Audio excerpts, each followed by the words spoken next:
discovery and awareness of the richness, the diversity, the often surprising nature of living with the land. Our journey begins as dramatic and sudden changes are sweeping over the land. The approaching storm may seem violent and destructive to us, but to nature, it's a new beginning in the cycle of life.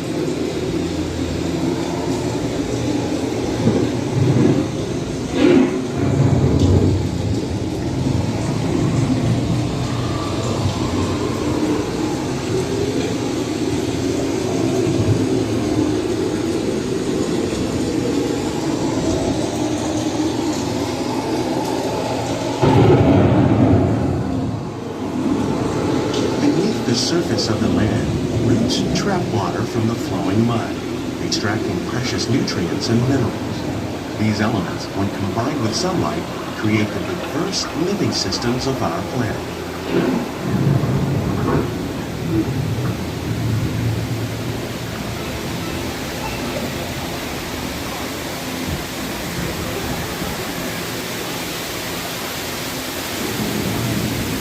One of those living systems is the rainforest, home to the most amazing concentration of life on our planet. These dense and beautiful forests cover only a tiny portion of the Earth's surface, but they contain more than half of its plant and animal species. Rainforests are also extremely rich and productive living systems, providing us with oxygen, food, medicines, and other elements essential to our lives.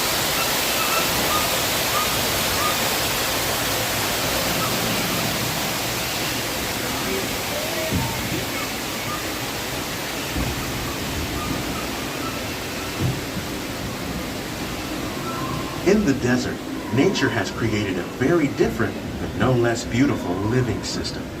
And while this arid landscape may seem lifeless, it is very much alive. The plants and animals that have learned to survive in these harsh conditions make use of what little water they can find and avoid the scorching rays of the relentless sun.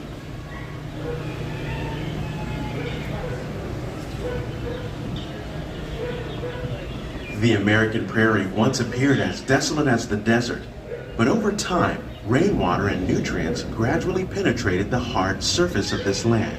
Even the hooves of the mighty buffalo helped create the rich soil that would one day become home to the American farm.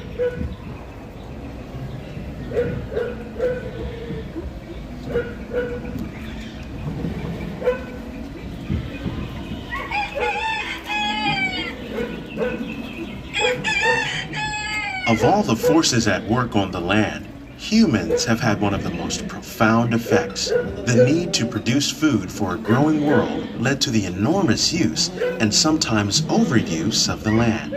In our search for more efficient ways to grow food, we often fail to realize the impact of our methods.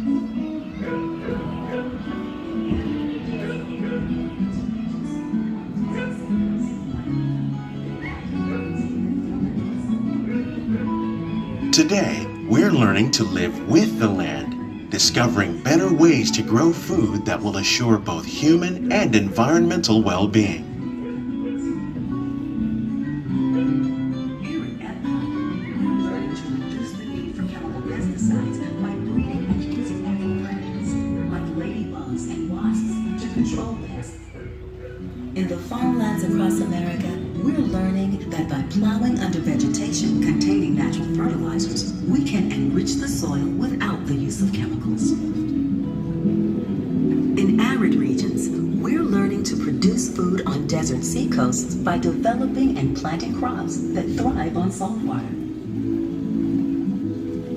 In Japan, we're learning that by mixing leaves and other living materials into our soil, we can make farmland more fertile without the need for chemicals. Here at epcot, we're learning to reduce the need for chemical pesticides by breeding and using natural predators like ladybugs and wasps to control pests.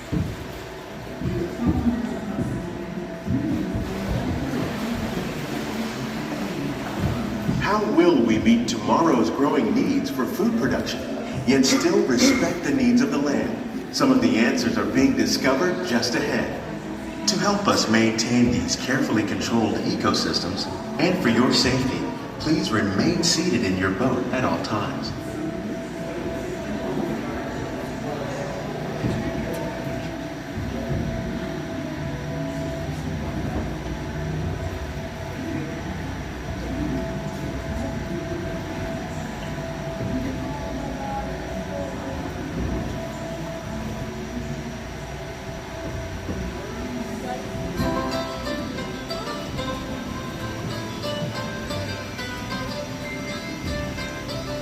Welcome to our Glimmering greenhouses, where scientists from Epcot and the U.S. Department of Agriculture illuminate the wondrous gifts we receive from the land. Join us as we ring in the most bountiful time of the year.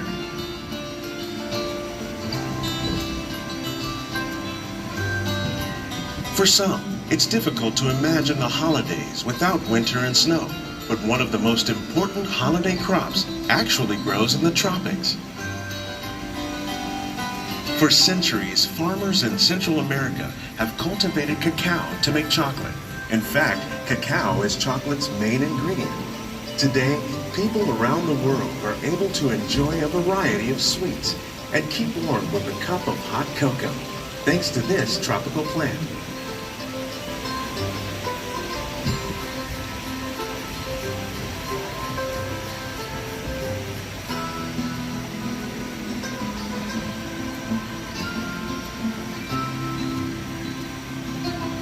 Please remain seated at all times.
When you think of holidays, you might not think of fish, but seafood is an essential part of many festive meals. In parts of southern Italy, family and friends gather once a year to celebrate Lava Julia with a 7-course seafood dinner. Tilapia, bass, and shrimp, like the ones raised here using our sustainable water systems, make up just some of the dishes served during this grand meal. Today, in the United States, the tradition is known as the Feast of the Seven Fishes.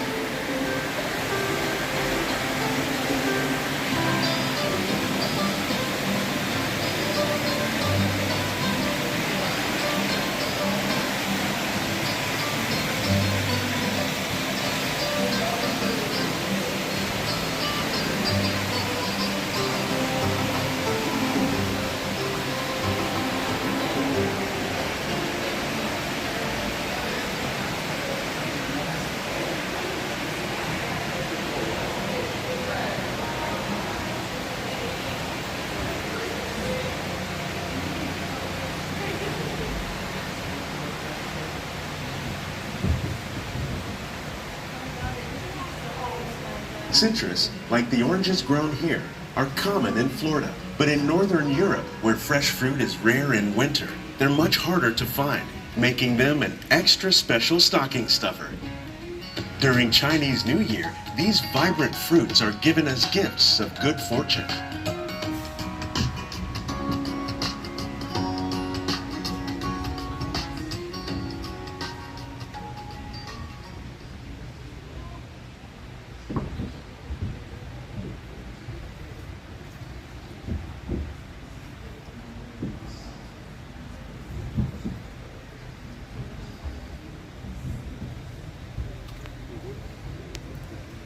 They say it's better to give than to receive.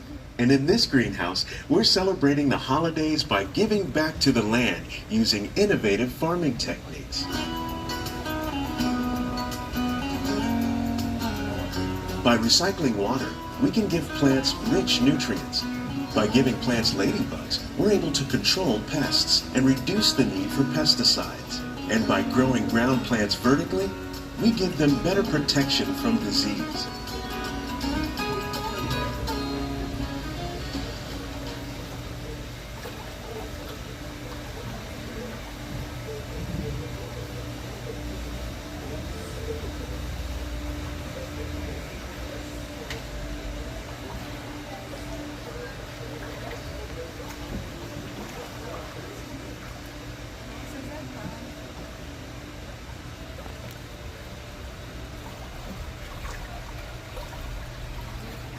With these gifts, our plants can grow an abundance of festive vegetables. This greenhouse alone grows a bountiful 15 tons of produce each year. When we give more, we receive more, making the most of the land's green gifts.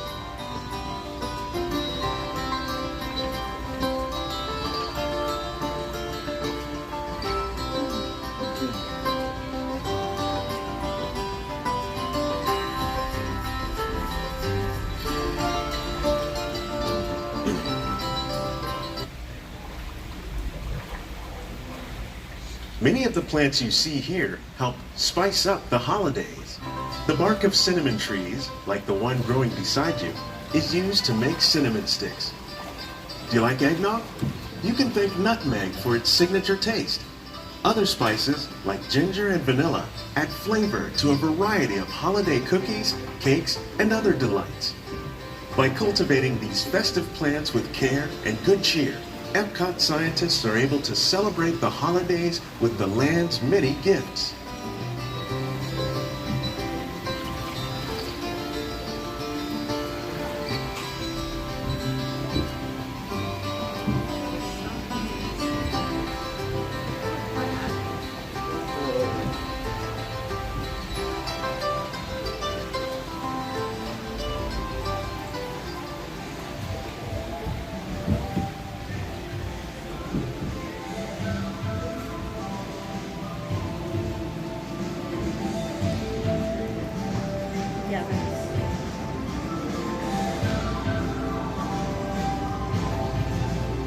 These greenhouses represent just a fraction of the work being done worldwide to produce bountiful harvests for our growing population. Scientists, farmers, and even backyard gardeners are doing their part to improve the quantity and quality of foods that we